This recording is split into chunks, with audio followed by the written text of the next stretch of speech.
Hello, everyone. Dr. Rashid here. Just wanted to talk to you about the inpatient drug chart. So this is a common scenario that comes. It is kind of mandatory. There are several things. If you see the marking system for the inpatient drug chart or for the prescription, there are the marks for data gathering, the marks for the IPS and management.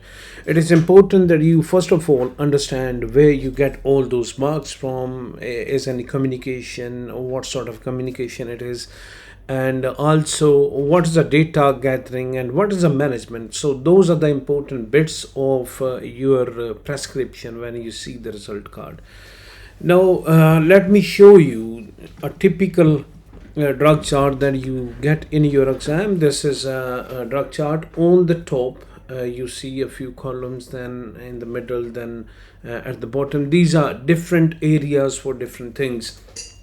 Now, talking about the management part, talking about the data gathering and IPS. So, management and data gathering are usually something that you will find in the scenario. However, the IPS is mainly the communication, which is a non-verbal communication.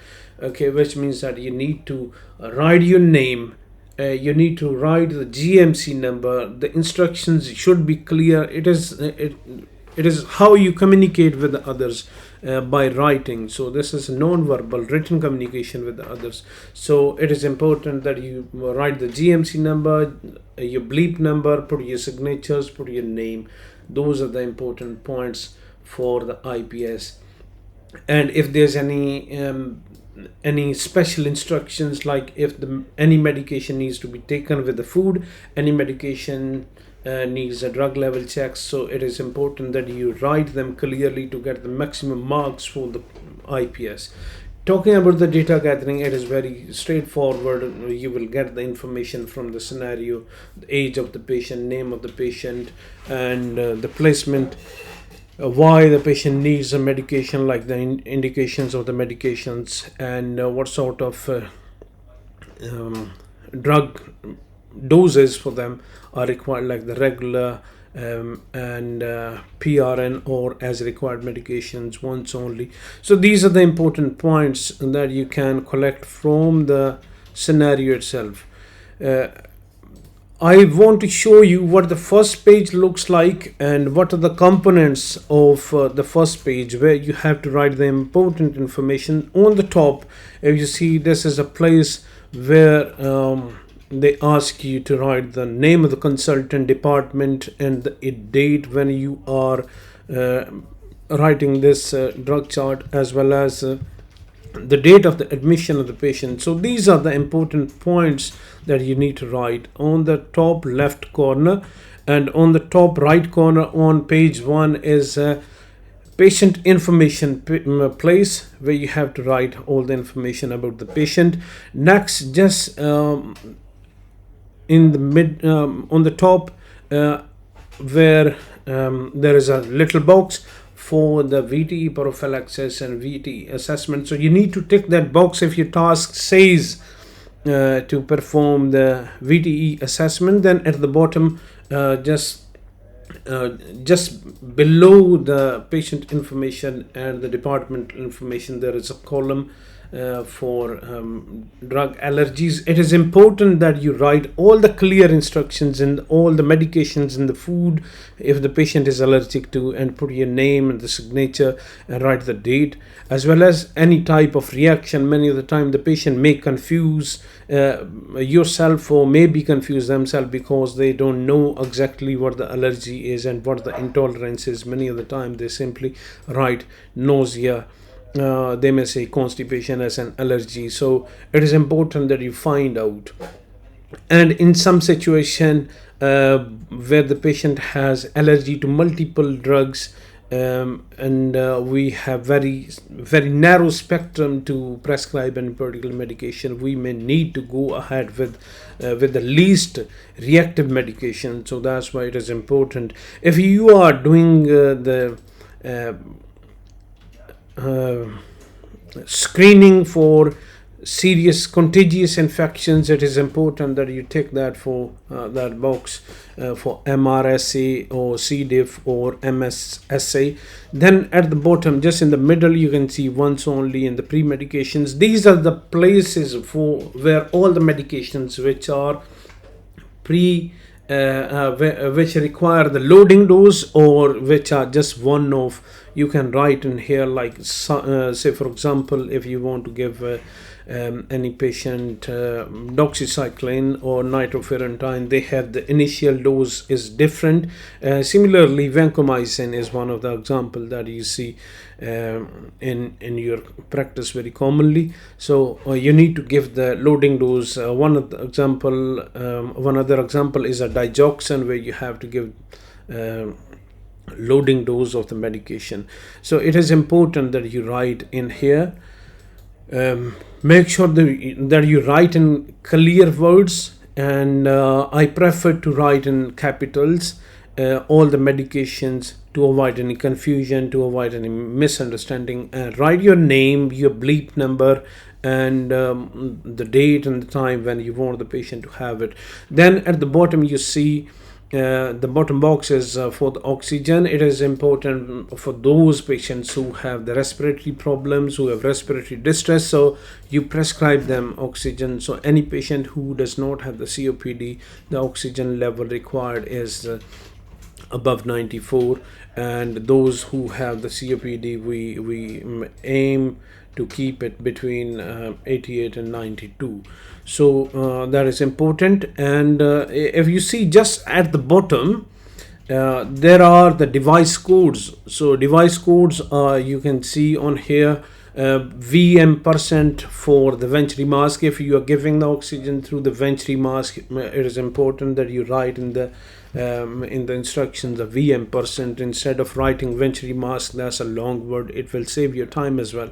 Then simple face mask, you can write SFM, and H% is a humidified oxygen. Non-rebreathe mask is NRB, nasal cannula. So you have all those device codes for the oxygen delivery device. So you can write, if you see in here, just head towards the bottom, you can write the name of the devices. Now go next to the next page is the antibiotics page. It is given on the page 2. So you have to write the names of the antibiotic very clearly, their start date, their end date, and if there's any special instruction, like if you want to check the levels of the medications, then it is important that you write that in the special instructions. A few of the medications like gentamicin, and they need the patient needs a testing of their hearing, so it is important that you write it. And vancomycin, we need to check the levels of the drugs because it can affect the kidney functions because of the nephrotoxicity. So it is important we write that as well. However, we check the level just before the 4th dose and continue giving the 4th dose as well. Now going to the next page is the regular page. This is another page where you have to put the sticker of the patient or write the information of the patient as well as of the department wherever the patient is staying.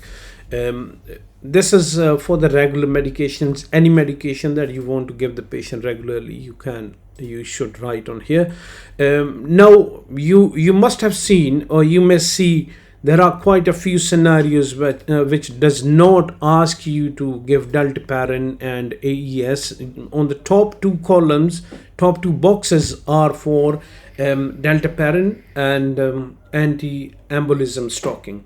These are the mandatory drugs, I must say. These are pre-printed, so there is no reason for you not to prescribe it unless it is contraindicated. If you don't, you will be penalized.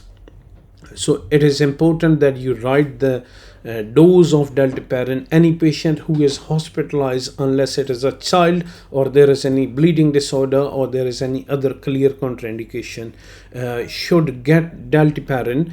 It is 5,000 units subcutaneous, and usually it is given in the evening. You must write the date when you want to start, and in the instruction or in the additional information you can write for the VTE prophylaxis. Similarly, anti-embolism stockings are for any patient who is in the hospital, so you must prescribe this.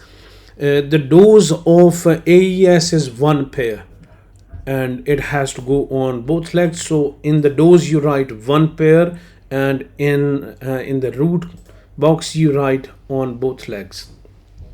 Then you write the date, start date, and in the additional information you must write for AES or VTE prophylaxis. Now, because the socks are to be worn 24 hours, they should all the patients should be wearing them all the time. So it is important that you encircle all the rounds. That's morning, midday, evening, and night, or the bedtime. Then you can see in here regular drugs prescription box. In this you need to write the date and time when you want the patient to have it, and write any special instruction. This is very clear. You have another page for the regular medications. If the patient is taking many regular medications, and you must use the next page. Then is the last page, second last and the last page. In the second last page you write all the medications as required medications. You may be proactive, and you may write the other medications even if they are not given in the prescription task. Say for example, if the scenario says that the patient has been admitted with the fever, write antibiotics to the patient, but they have not asked you to write the paracetamol. It is important that you get you think about the whole situation and write the paracetamol after checking the allergies, of course. Write paracetamol in the as required medication. If the patient, you feel that the patient may be in pain or may develop in pain, say for example the patient is coming with a septic arthritis, and your task has said you to prescribe them co-amoxiclav, and a few other regular medications like atorvastatin, amlodipine, or any other medication, but they have not asked you to prescribe ibuprofen and paracetamol. To get the maximum marks, you can always write PRN or as required medications. You have the liberty to do it, and that will count towards management. These are the important points that you need to consider in any prescription. Then is a last page, is an anticoagulants page, where you have to write any anticoagulant for the patients that you're going to prescribe. And in that case, what you need to do is come back to the regular page 1 and cross dalteparin clearly diagonally and put your signatures and write the date. That is important point. And go through all the columns of your prescription given on the GMC website. You can download a free copy of that and get it printed, and try to practice as much as you can so that you can score the maximum marks. Prescription is very easy, and it is very good station to marks a maximum to get 12 out of 12. So you should not lose any mark in such scenarios. I hope that you learned. I wish you all the best of luck. Keep it up, and hoping to see you soon on the wards in NHS as my colleagues. Thank you.